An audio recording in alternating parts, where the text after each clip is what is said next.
What's going on? Roger Too Fit here to help you lose weight and not your lifestyle. And today is going to be a little bit different. We're doing a Q&A video.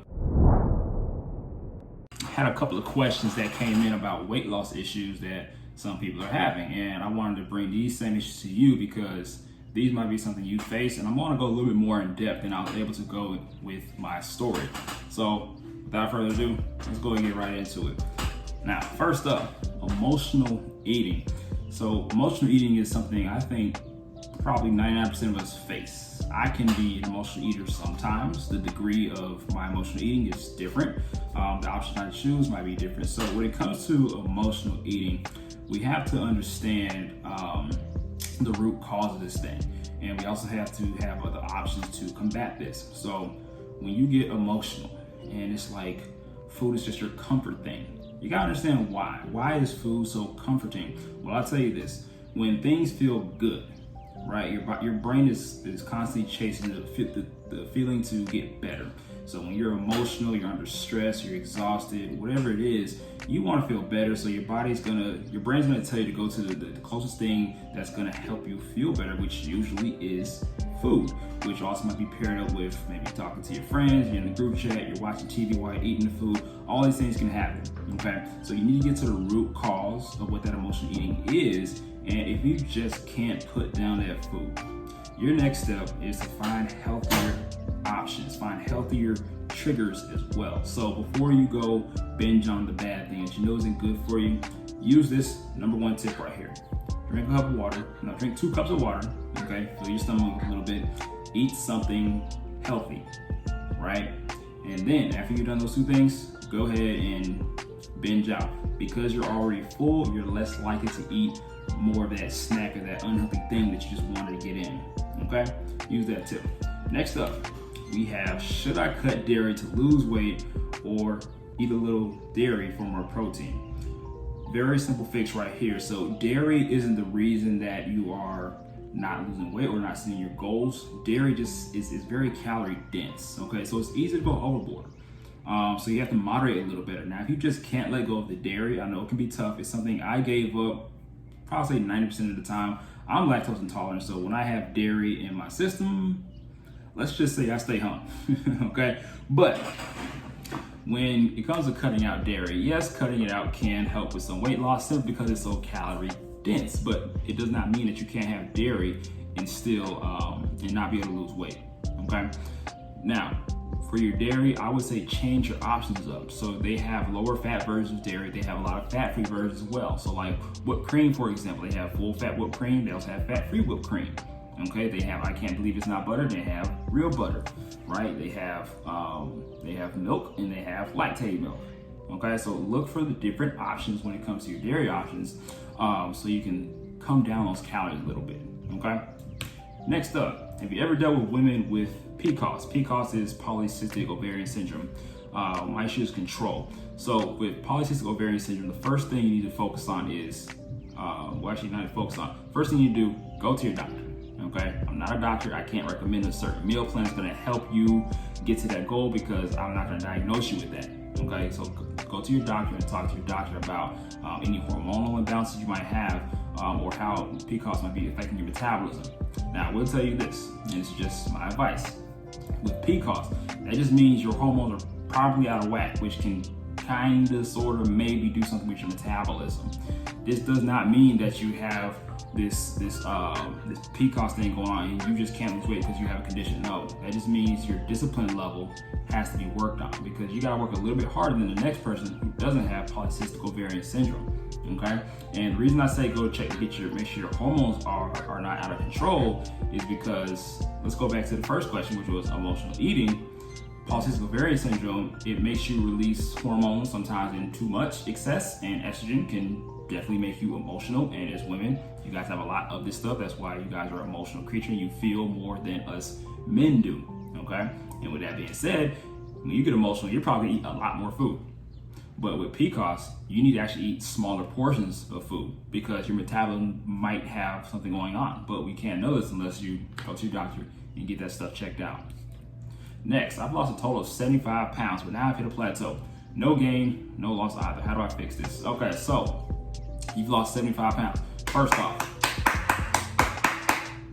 Congratulations, you lost 75 pounds. Great job. Now, the next steps, right? So when you did those 75 pounds first, probably took a lot of hard work and probably took a very specific plan to get there. But now that you're 75 pounds down, we can't keep doing the same things that we did to get those first 75 pounds off. This next level is gonna be a little bit different. Now, I don't know exactly what you're doing, but we'll just say to get those 75 pounds down, maybe you had a very strict diet, you did a lot of cardio, and I'm not sure, maybe your weight training regimen wasn't the most intense. I don't know. I'm just making assumptions. I don't have too much information here. So what I would do for this 75 pounds, for the next weight loss, I'm not sure which actual weight loss goal is here.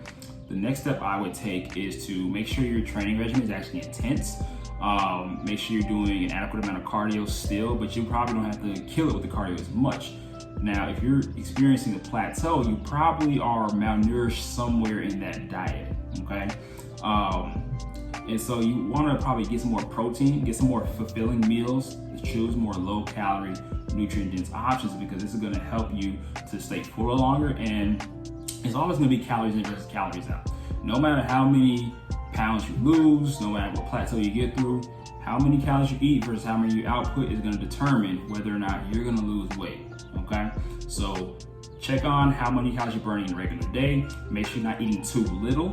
If you're eating too little, it can make it very hard because your metabolism will go a little bit slower, and then you're more likely to crave and pile in more food because you're doing this super strict diet, and it's tricking you to thinking that you can eat a lot more calories when you really can't.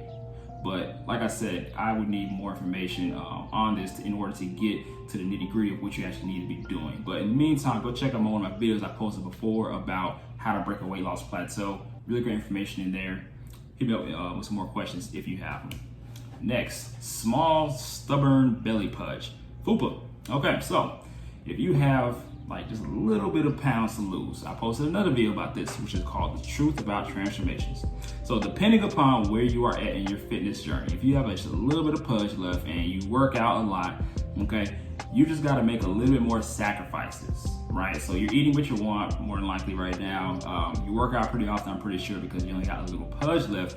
Your next steps is, if you wanna see that pudge gone, you have to sacrifice some more things. So you can't drink as much, you can't have as much cheat meals.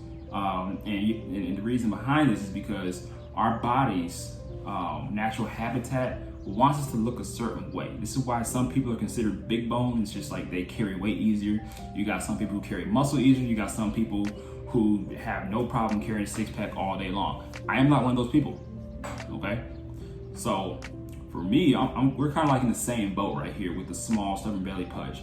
When I'm just kind of chilling and just working out and eating for the most part what I want to, I have the small little lower fat pudge. And if I want to get my six-pack to really show, I have to really dial in onto my diet to let that show.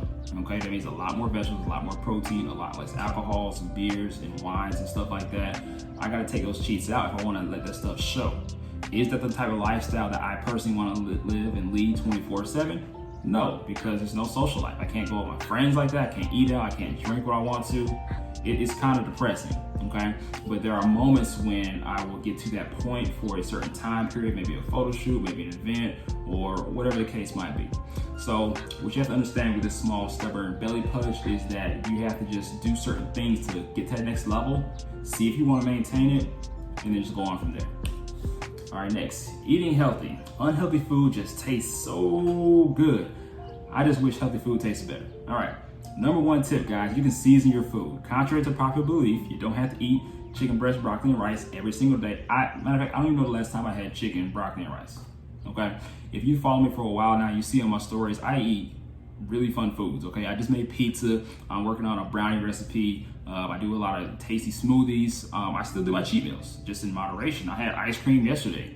I had the Halo Top brand. It's like 300 calories for one pint of that ice cream. Like, I eat the stuff that I actually enjoy. I just choose better alternatives. But then when I also eat the healthier foods, I season my food, okay? So try not to make super dry meals. If you need help seasoning your food and figuring out what kind of flavors to put together, I mean, you can hit me up with some tips. I would probably say follow, just type in healthy food recipes that taste like amazing. I'm not a chef by any means, but my food tastes good.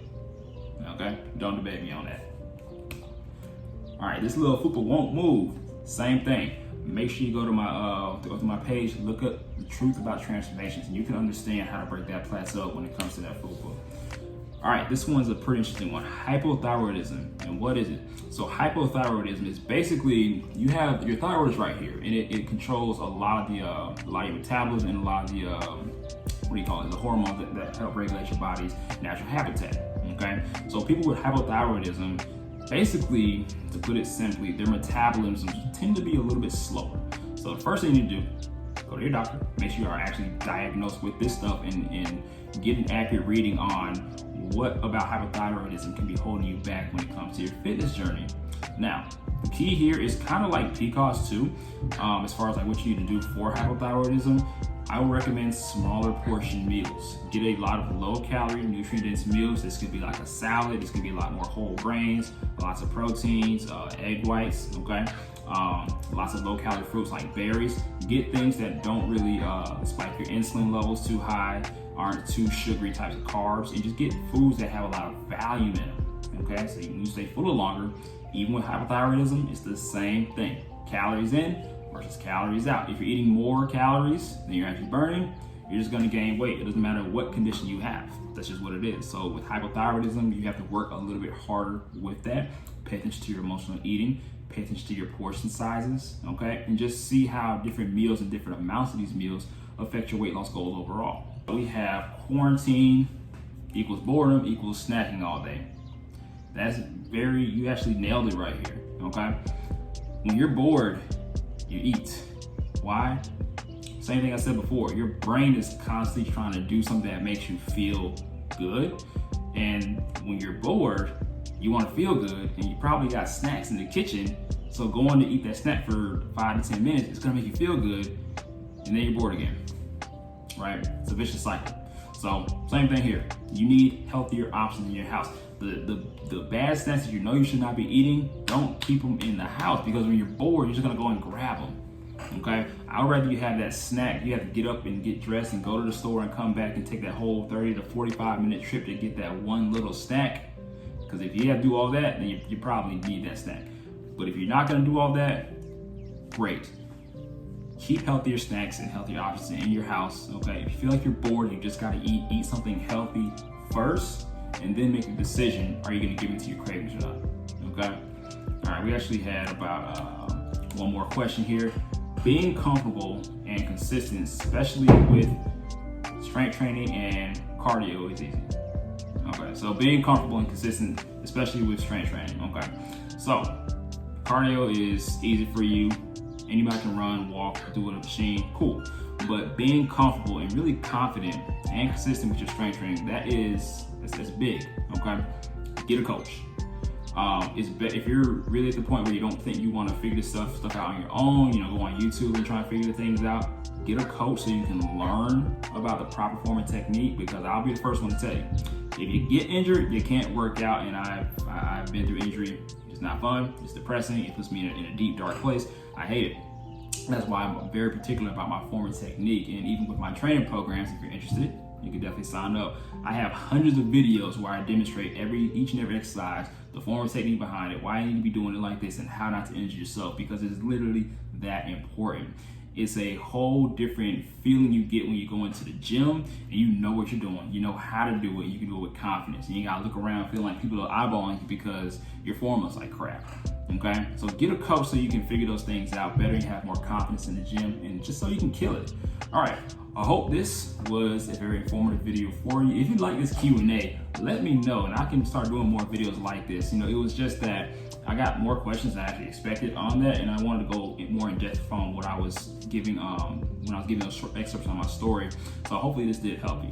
Like the video, make sure you comment, subscribe, hit the bell notification so you can get notified when I do upload my videos, and I'm seeing you in the next one. Peace.